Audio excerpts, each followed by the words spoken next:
Hey, get ready to celebrate. It's National Comic Book Day. Yes, it is. And Cody Stark is joining us this morning with his Caravan, learning how superheroes come to life on paper. Hey, Cody.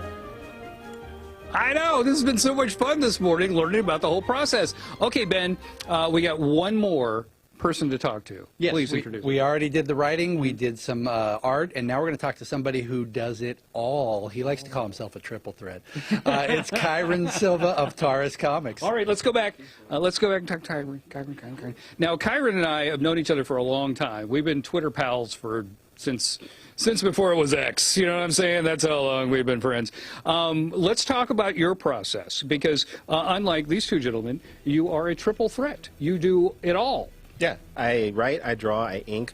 I do a little bit of lettering and coloring too, but anything I can do to enhance my book and also save a little cost, I will do. And I've been doing this for 10 years.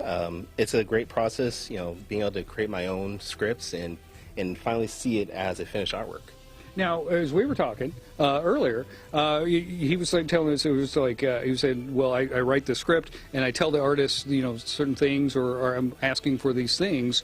But as you're doing both, do you talk to the artist as a writer? I mean, is there two of you? There definitely is multiple personalities inside of me, and I do that. I do write it out, and I think, what can I do as an artist as far as my capabilities are concerned, and I try to manipulate the script to fit that. And as I'm making my script and I switch to artwork, I'll find that maybe my scripting wasn't what I really needed it to be, and I'll change it up to fit my artistic style. So the artist will go, hey, writer, that doesn't work on this page. Yeah, all the time. And then it causes some confliction, we fight, and then usually the artist part wins.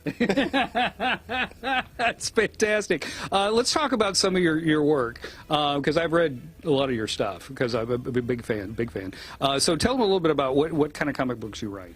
So I go more the action-oriented superhero series. I have a supernatural action series. I have superhero series. I have a sci-fi retake of The Wizard of Oz. Yes, that's one of my favorites. Everybody loves Ruby from Planet Oz. It's a great, fun tale.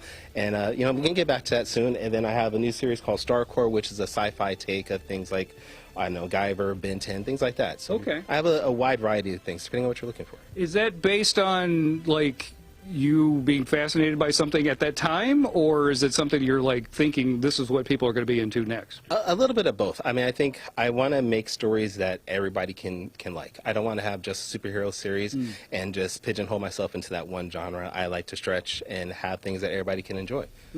This one, the Ruby series, I'm telling you, that was such a great idea.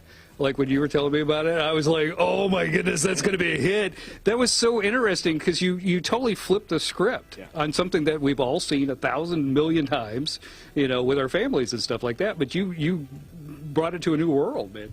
Yeah, I mean, I looked at it and I thought, everything about Wizard of Oz translates so well to sci-fi. You got the weird creatures, the outlandish areas, and I just thought, why can't anybody just turn this into a sci-fi series? And few years later, I made it. Yep, you did it. You did it. It's one of my favorites. I'm telling you, I love that book. Thank you guys for all getting up so early to teach us about comic books. Now, Ben, you happen to have a shop chock full of comic books. What time are you open so people can come down here and buy all these things? You know, you can find it all at empirescomics.com, just because it varies, but you're definitely going to want to come down and visit the Pugs, and you can ask me anything about any comics. Plus, we have a whole wall of local comic books. Yes. So if you want to support the local scene, there's a little bit of everything on that wall. I love that you do that. I think that's probably why you are my favorite comic book shop, because you do have a local section. I think that's really cool. Yeah, it's really neat. There's a lot of people in Sacramento that are creating comics, and it's hard to get the word out there. It's hard to let people know that